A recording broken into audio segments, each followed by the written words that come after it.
Hey guys, welcome back to Charlie's Garage. I'm proud to announce that this is the first video in the AAI series. So I'm here at Arizona Automotive Institute with the 55 Dodge pickup that we have selected to be our student and staff project for the year. And what I wanted to discuss in this video is Restomods versus restorations, because a lot of people have been asking, what are the plans for the Dodge?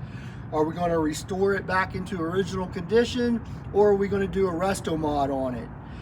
We are going to do a Restomod on this truck, but I wanted to discuss how we came to that decision, and if maybe you're looking at getting a classic vehicle, how you might come to that decision. So the first thing that we take into account when we're trying to decide what to do on a classic project is, what is your personal feelings about it? Because remember, it's your project, right? So if you bought the vehicle because you love the way it reminds you of your childhood, or there's something that you just love about that classic vehicle, the way it was, the way it came, then maybe a restoration is the correct method for you, right? If your feeling is that you just thought that this looks really cool and you had all kinds of ideas pop into your head about things you could do to it, then probably a Restomod, right?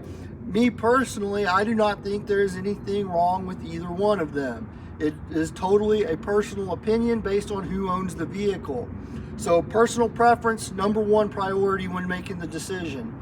Number two priority, how much money do you have? All right, so this being a project for the school, I was fortunate enough to get the school to approve the project and to pitch in the funds to buy the truck itself, but there's not going to be a huge budget for this truck from the school. Everything that's going to be done to this labor-wise is going to be for free from staff and students. Anything we need that costs money for this is probably going to have to come from sponsors, donations, and maybe the school will foot the bill for some of the minor things for it. So that is one of the reasons why we're going Restomod on this, is because we don't have a huge budget. Restorations are expensive and time consuming. So budget is probably another consideration to make when you're deciding which one to do. The third thing is the original condition of the vehicle that you're trying to decide to do the Restomod on, or the restoration. If we look at the Dodge pickup over here, we can see this guy came without a truck bed on it, right? So that means that if I wanted to do a full-on restoration, I would be hitting salvage yards, getting online, spending a lot of time to find the appropriate truck bed that came with this year truck, and it would probably not be cheap. So that would be another kind of thing that led me toward the Restomod decision on this truck. Because now, since AAI has a welding program, it can get more than just the auto and the diesel students involved in the project. I can get some of the welding guys involved in it as well, and they can get creative, right? So since this isn't a full-on original restoration, they can use their creativity to come up with something really cool on the back end of this truck. And I think that's going to be awesome in the long run, right? So another thing that we decided to do with this is maybe upgrade the sound system. It's going to be used at car shows. It's going to be used at recruiting events.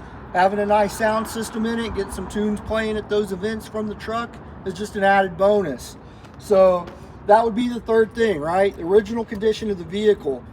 If this thing was in perfectly much better shape with the powertrain that came original in it, that maybe just needed to be rebuilt and already had the existing bed on it, I probably would have leaned more toward a restoration on this, because they are really cool trucks just the way they rolled off the showroom floor.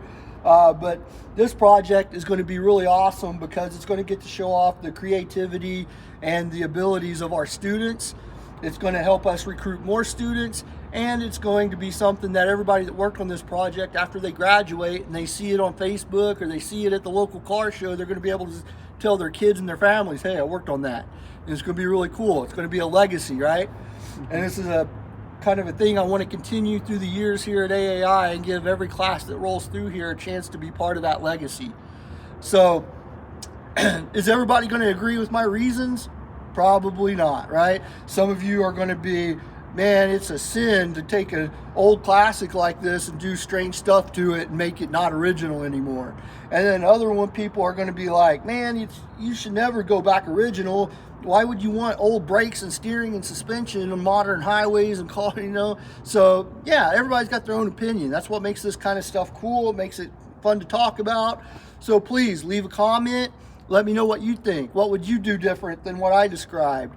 And share this video. Let everybody far and wide know about this project. And let everybody know we're still looking for partners to help support it. Again, thank you to Arizona Automotive Institute for allowing me to share this stuff on my channel.